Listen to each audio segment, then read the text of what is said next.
Meus irmãos, graça e paz, boa noite a todos, boa noite a você que está na sua casa também, nos acompanhando. Para os presentes, viram que eu acabei de chegar. Nós estávamos no hospital, no HU, visitando minha avó que está internada. Peço orações, continuemos a orar por ela. Ela tem exames a fazer ainda durante essa semana. Mas está bem, com fé, uma fé inabalável, glória a Deus.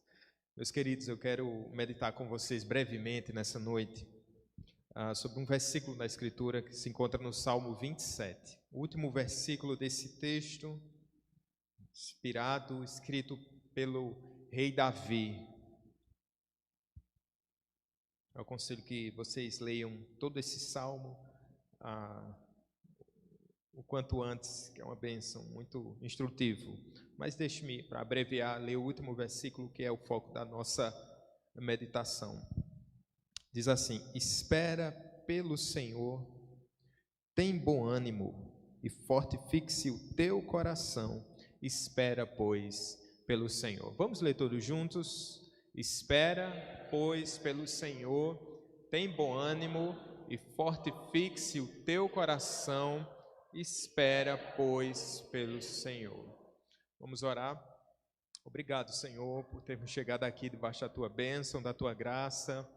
E nessa hora, meu Deus, pedimos que a tua palavra possa encontrar, Senhor, lugar no coração do teu povo, cumprindo, Senhor, o teu propósito já designado por ti, Pai.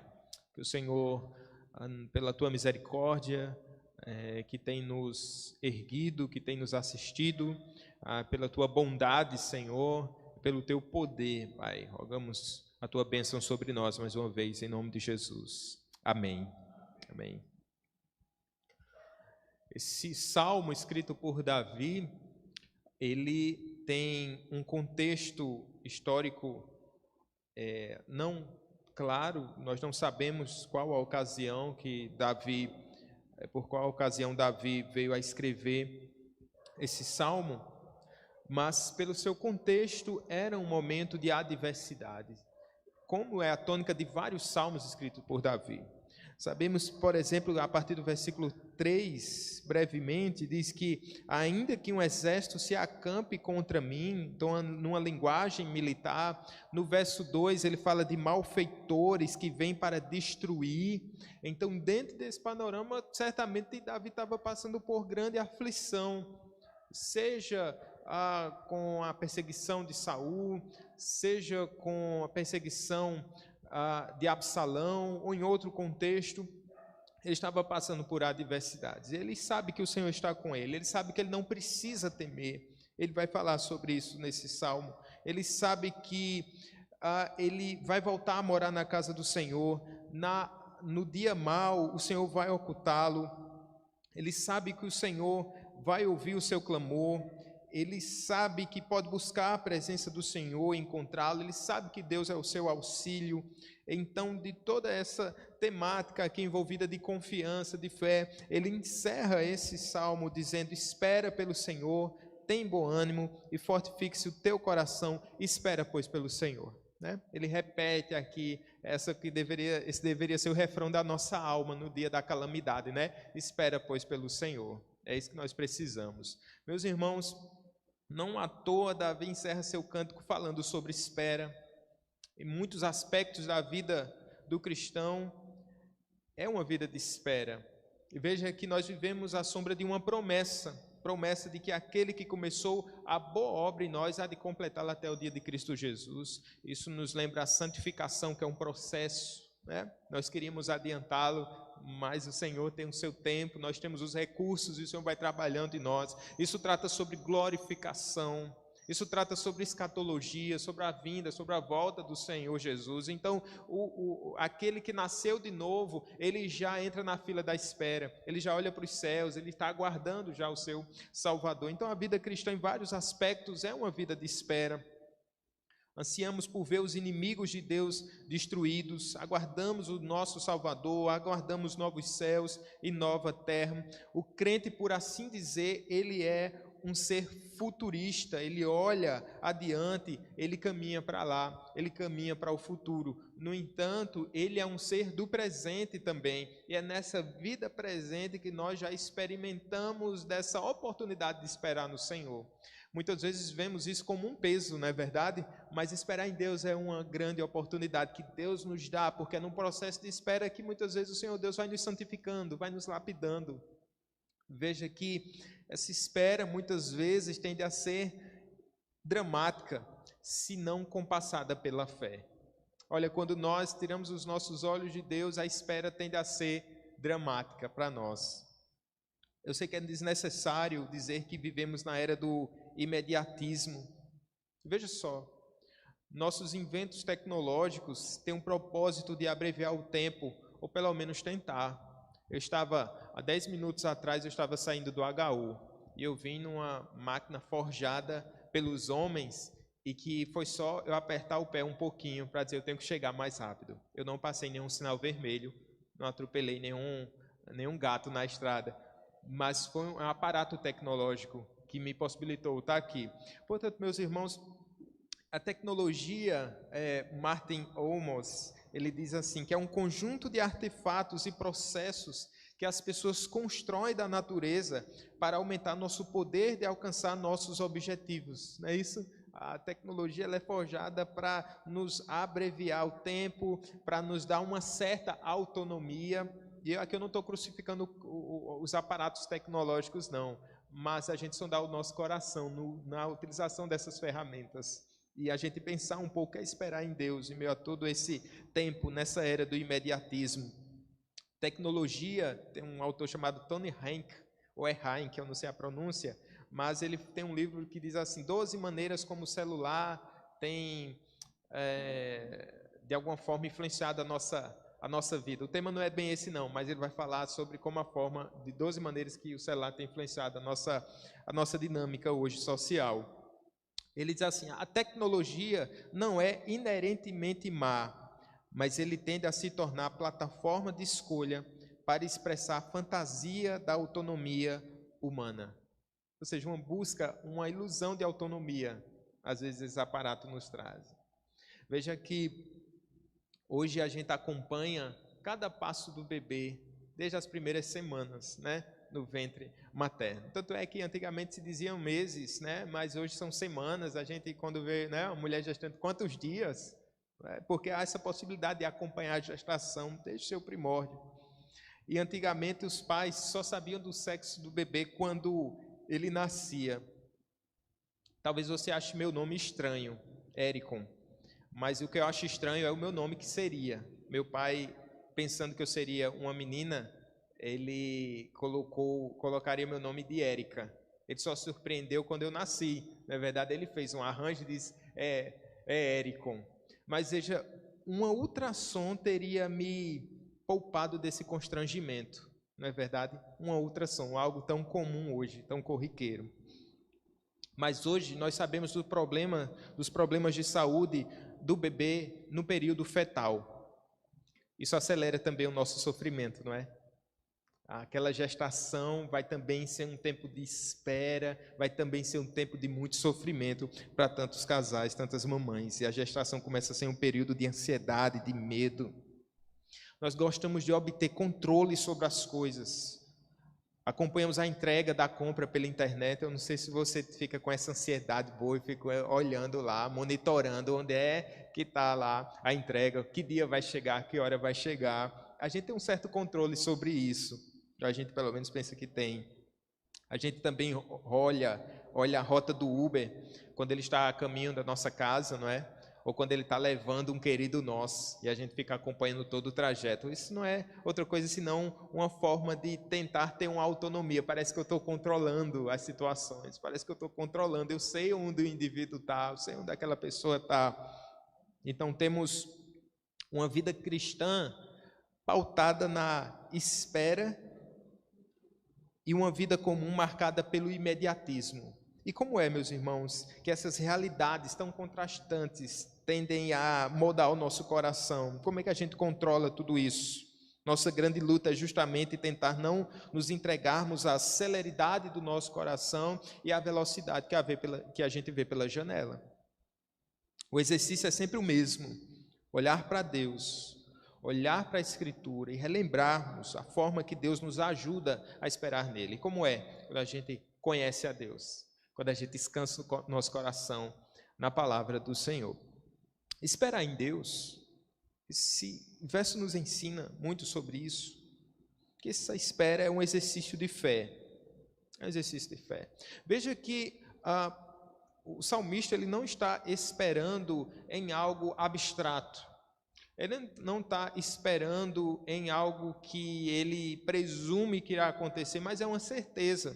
A gente está entrando num período natalino onde muitas crianças estarão esperando pelo Papai Noel. Eu sei que é uma lenda popular, mas serve para a gente pegar agora como gancho. E se você perguntar para uma criança, né, certamente os nossos filhos não são doutrinados assim, mas se você perguntar a alguma criança, ela vai ter a certeza de que, seja lá quem for esse Papai Noel, ele vai chegar. Ele vai trazer esse presente.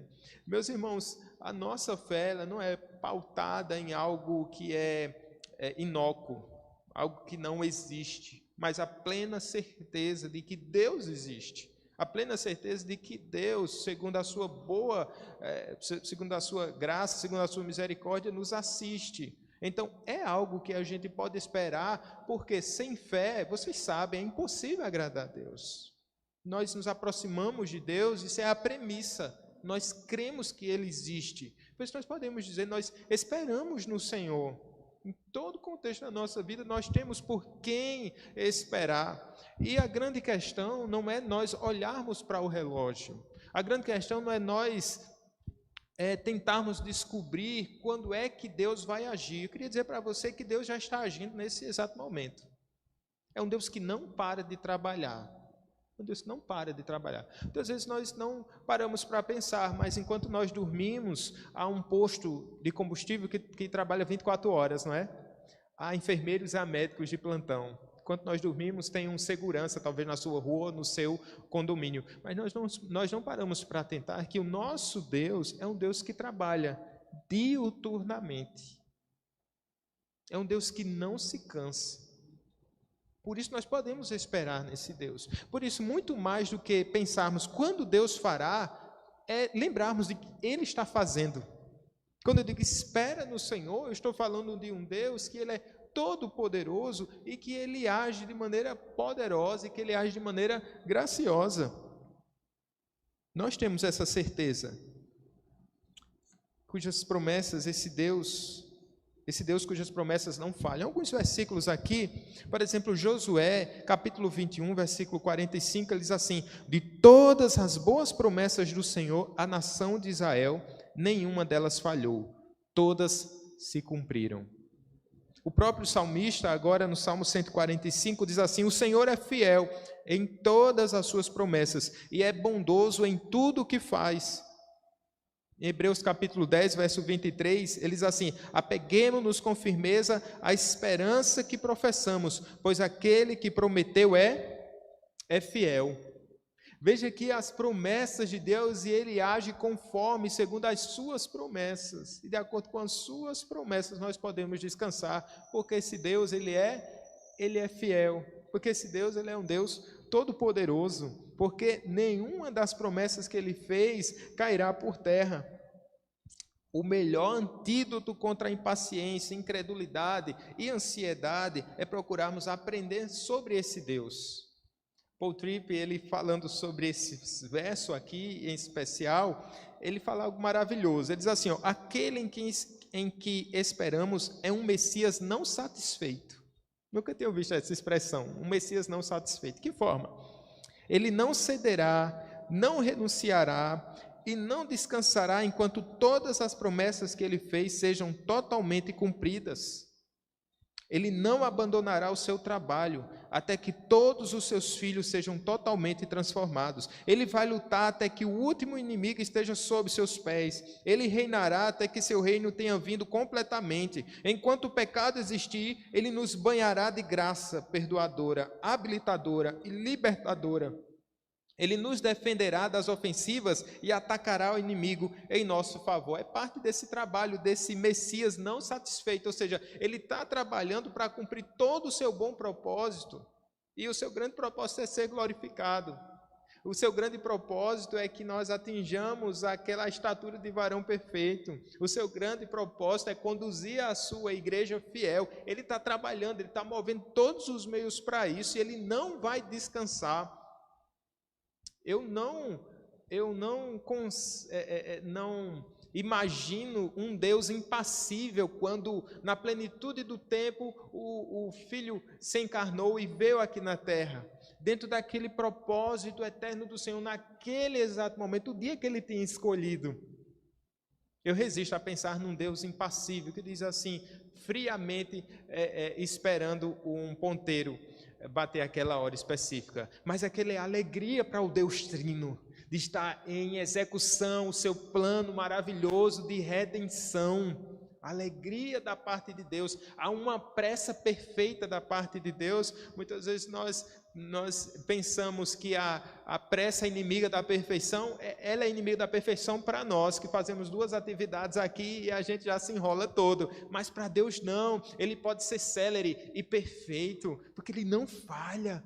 Ele poderia criar milhões e milhões e milhões de mundos numa fração de segundos, com a total e plena perfeição, porque no princípio nada existia. Ele disse: haja, e todas as coisas vieram a existir de maneira perfeita. Esse é um Deus que Ele tem todo o domínio em suas mãos. Ele age com perfeição. Ele age desde toda a eternidade. O nosso Deus, Ele sempre trabalhou. O Cristo já nos lembrou disso. O meu Pai sempre trabalha. O meu Pai sempre trabalha. E trabalha com tamanha perfeição. Cristo está trabalhando agora, vocês sabiam, irmãos? Porque Ele vive para interceder por nós.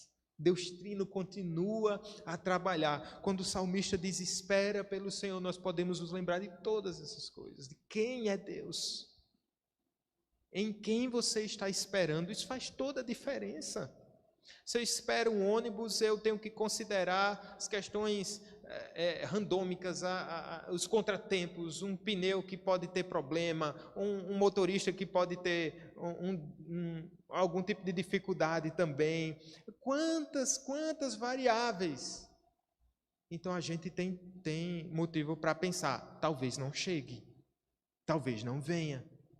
Mas e quanto a Deus? Espera pelo Senhor. Como é que a gente espera? Primeiro, nós temos que entender em quem nós estamos esperando. Essa é a premissa. Você está esperando em quem? É no homem? É numa questão econômica? É numa questão política? Deus pode usar esses meios para cumprir os seus propósitos, mas, em última instância, nós esperamos no Senhor, que Ele se utiliza de meios secundários ou não, que Ele age diretamente ou utiliza meios. Contudo, irmãos, nós esperamos pelo Senhor. Feliz somos nós quando nos lembramos disso. Nos poupamos de tantas preocupações, né? Em quem nós temos esperado? Em quem nós temos esperado? Quando o salmista nos lembra disso, nós precisamos nos encorajar. Ele diz assim: tenha bom ânimo, tenha coragem, né? Fortifique-se nessa palavra. Fortifique-se o teu coração. Eu penso, meus irmãos, que nós somos fortalecidos também através de outros, olhando a forma com que outros esperam o Senhor. A gente pode pensar aqui em tantos irmãos, na Escritura Sagrada, por exemplo, Abraão, em Romanos 4, dos versículos 18 ao 21, a Escritura vai dizer que Abraão, esperando contra a esperança, creu para vir a seu pai de muitas nações, segundo lhe fora dito, assim será a tua descendência. Essa expressão aqui, ela é extraordinária, esperando contra a esperança. Ou seja, a esperança, o esperar em Deus, ele vai além de todas, quando se esgotam todas as circunstâncias possíveis, a gente diz: eu continuo a esperar. Quando toda a lógica humana, quando todos os recursos eles se esvaem, a gente diz: eu continuo a esperar. Isso é extraordinário, porque para a vida de Abraão, quando todas as circunstâncias diziam não, ele se apegou a uma coisa só: a promessa, e sobretudo ao Deus da promessa. Mesmo na escuridão, eu creio em Deus, eu creio nas suas promessas. Veja que o texto vai dizer ainda: e sem enfraquecer na fé, embora levasse em conta o seu próprio corpo amortecido, ou seja, ele entendia, ele não era um ser que estava alienado da realidade. A fé não é uma questão de alienação, é você olhar as circunstâncias, é você verificar que as coisas estão difíceis mesmo, humanamente esgotadas, mas você olhar para o céu e dizer que tem um Deus que traz à existência coisas que nem existem. E essa é a sua promessa. Sendo já de 100 anos e a idade avançada de Sara, ele tinha noção do contexto pelo qual ele estava inserido. Ele tinha todo o entendimento. Mas continua, ele não duvidou por incredulidade da promessa de Deus, mas pela fé se fortaleceu, dando glória a Deus. Esse texto aqui nos renderia, assim, muita meditação, né? Ele esperou como? Tem gente que espera reclamando, espera porque é o jeito de esperar, né? E espera assim resmungando, ou toma um remédio para dormir, para esperar, para não ver a noite passar, ou ver alguma coisa se entrete de alguma maneira. Mas ele diz assim, ele continuou a esperar e se fortaleceu dando glória a Deus. Como é que ele se fortaleceu? Lembrando do Deus da promessa e dando glória a Deus. Isso não implica dizer, como eu falei, ainda pouco que você não vai tomar um medicamento ou coisa do tipo, não é isso. Mas é você burlar a realidade da sua vida. Não é a questão física que você necessita, mas você é aquele blackout, né? Dizendo assim, eu quero apagar agora. Se esses dias fossem abreviados, mas você enfrentar a realidade crendo em Deus, estando plenamente convicto de que Ele era poderoso para cumprir o que prometera. Se eu fizer uma promessa a vocês, eu vou tentar cumprir, mas eu vou estar limitado a muitas circunstâncias, e muitas situações, e muitas variáveis, porque eu, em última instância, não dependo de mim mesmo. Eu posso prometer algo para você agora e esmurecer, falecer em 5 segundos, né? A gente não tem domínio. Mas esse Deus, Ele é poderoso para cumprir. Coisa maravilhosa. Você está apegado a Cristo firmemente. Ele diz que vai levar você até o final da sua caminhada. Nós podemos confiar piamente nesse Deus. Mas há uma ilustração também, que eu vi ontem lá no Cipresa, né? Fomos relembrados ali com o pastor Jamerson, do pedido de Jairo, essa passagem, uma das passagens aqui de Marcos, capítulo 4, que ele era um dos principais da sinagoga, prostrou-se aos pés de Jesus, ele estava passando por uma adversidade tamanha, a sua filha estava enferma, e dentro desse episódio, a Bíblia simplesmente fala de outra demanda, de uma mulher que interceptou Jesus, que estava aflita lá, sangrando já há 12 anos. Veja, e durante esse intervalo, Jesus assiste aquela mulher, Jesus cura aquela mulher, e em todo momento Jairo estava ali, não somente como um espectador, mas como alguém que precisava da ação de Jesus, porque Jesus estava indo até lá. E você fica pensando, como foi que Jairo suportou esse tempo, né? De espera.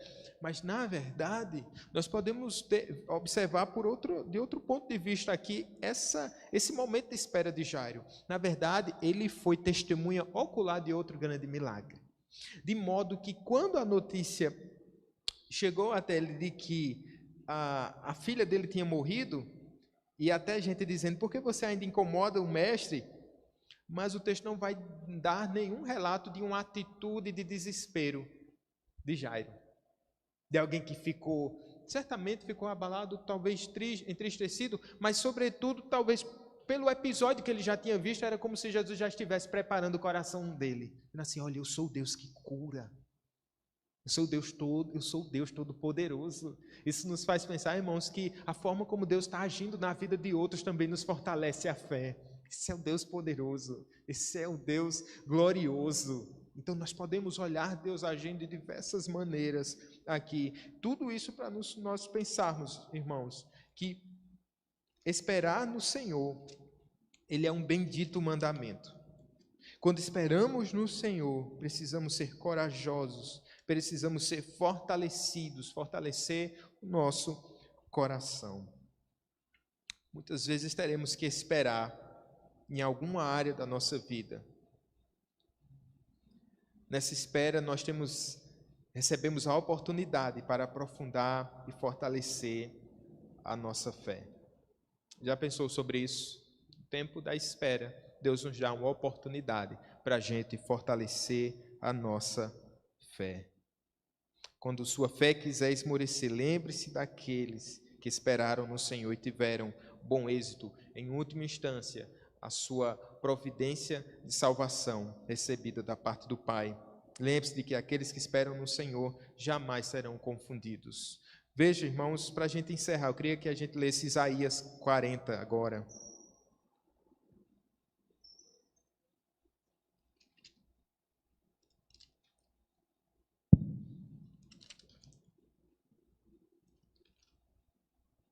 Isaías 40.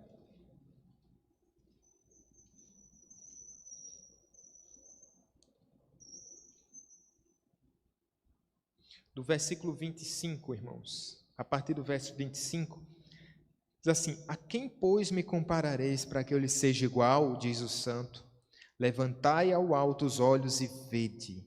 Quem criou estas coisas? Aquele que faz sair o seu exército de estrelas, todas bem contadas, as quais ele chama pelo nome.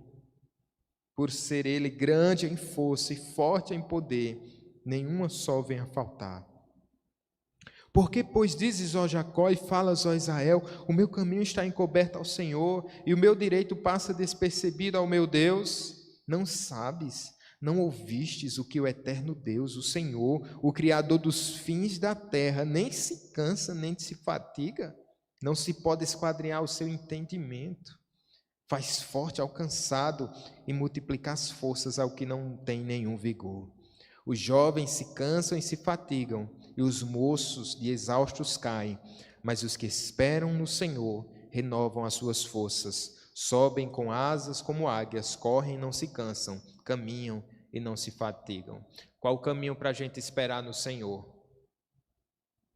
Olhar para o Senhor. Antes do Senhor dizer, espere em mim, Ele está dizendo quem Ele é, quem sou eu. Você pode descansar, você pode confiar em mim. Amém, meus queridos. Que Deus fortaleça a nossa força. Nesses tempos, onde a gente é confrontado pela celeridade da nossa vida, pela velocidade que a gente vê pela janela, que a gente se sente esmagado quando passa um dia sem fazer alguma coisa. Não sei se você se sente atropelado, né? Parece que o mundo passou por cima de mim. Parece que está todo mundo correndo, eu pareço um tapete, todo mundo pisando. Parece que eu fiquei para trás, né? Esses dias de espera, você possa lembrar daquele Deus, desse Deus poderoso que trabalha por nós e em nós, enquanto esperamos nele. Ele é fiel. Amém, meus irmãos? Vamos orar mais uma vez. Querido Senhor, obrigado por tua palavra, tão simples, mas ela é tão oportuna, que precisamos nos lembrar que esperar em Ti não é perder, mas é crescer.